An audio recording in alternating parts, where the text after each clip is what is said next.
Ili kuwa wa kwanza kupata habari zetu, kwa YouTube ni Aznas Media. Tafadhali subscribe, comment, like na kushare. Katika mitandao yetu ya kijamii ni Aznas_media.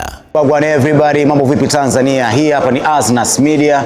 Mimi naitwa Chumvi the baddest right here. Ni presenter steering Mnyamwezi Lilobaki mjini. Of course, unajiuliza ni nini ambacho kinaendelea, lakini hii ni miaka 30 ya Bongo Flava ambayo inafanyika hapa Hayat Regency hapa Dar es Salaam of course. Na kama unavyoona nyuma yangu kuna picha ambazo zipo, picha nyingi za kutosha, na hawa ni wasanii ambao wameuheshimisha huu muziki wa Bongo Flava hadi leo inafika miaka 30 na kuendelea kama hivi ambavyo unaona. Kwa huko ndani wapo celebrities ambao ni brothers, brother kwa heshima yako kaka.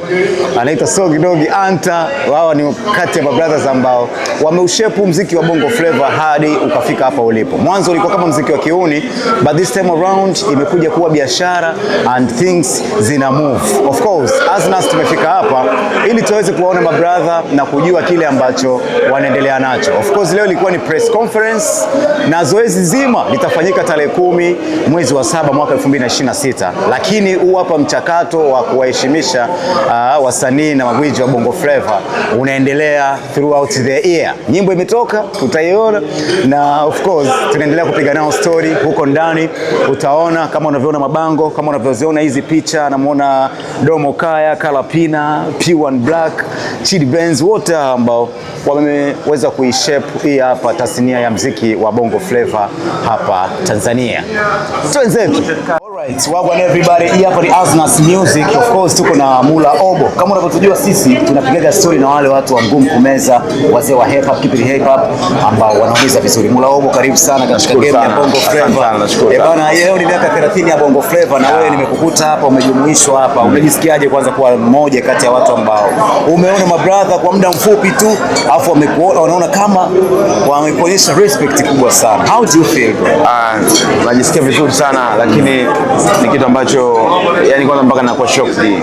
Kwa hiyo niwashukuru tu mabrother na Mwenyezi Mungu awabariki zaidi, kwa sababu kaka zangu nimekuwa nikiwasikiliza kwa muda mrefu sana. Kwa hiyo unapata mrejesho kutoka kwao, na ikiwa kama baba zako wana appreciate mtoto kitu ambacho umekifanya, nashukuru sana Mwenyezi Mungu, lakini naomba kwa Mwenyezi Mungu akawazidishie zaidi kwa mchango ambao wameonyesha. Tumewaaminisha Watanzania kwamba tuko vizuri. Kwa hiyo asante sana bwana Mula Obo, hongera sana kwa kazi yako nzuri ambayo umetoa mwaka huu. Of course ni kazi moja fulani hivi ya hip hop ambayo inaonyesha kama unaondoka. Kwa nini uliamua kuchange kutoka kwenye zile style zako ambazo ulikuwa unafanya before ukaja na huku? Kwa nini uliamua kuchange, au ni upepo tu, ulisoma upepo kwa unaambia nirudi huku tunaondoka? Hapana, sikuwa nimeamua kuchange, lakini maisha ni yani muziki ni sehemu maisha yangu.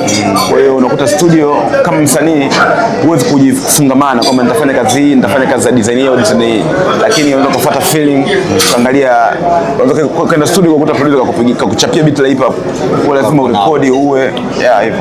Okay, now watu kibao wamekuwa na shauku sana, yani maana kitu umekifanya, yawezekana umekifanya kwa kukiona kawaida kwa sababu umekifanya wewe, lakini kimekuwa kikubwa kwa watu. Hii hapa inakupa picha gani katika muziki wako na uko safari kwenye muziki wako kama unaendelea? Kwanza kabisa mimi kazi zangu ninavyozitoa huwa najiridhisha kwanza mwenyewe. Unajua mtu yote anapokuwa anafanya kitu, hata wewe ukitoka nje umevaa nguo unaamini kabisa hii nguo imenipendeza, hata kama mtu atasema si nzuri. Unajua, kwa hiyo huwa I believe in myself. Mimi kabisa ndani kwenye moyo wangu naamini kama hichi kitu naona kwa upande wangu mimi kizuri, hata kama kisipoenda itakuwa tu labda si muda wake, au watu labda wengi hawajapata nafasi ya kusikiliza. Kwa hiyo huwa naamini humo, naamini mimi kwanza na kaka. Bwana Mula Obo ni mmoja kati ya rappers ambao wamewashakaza wengi. Nimechanganyikiwa. Aznas Media.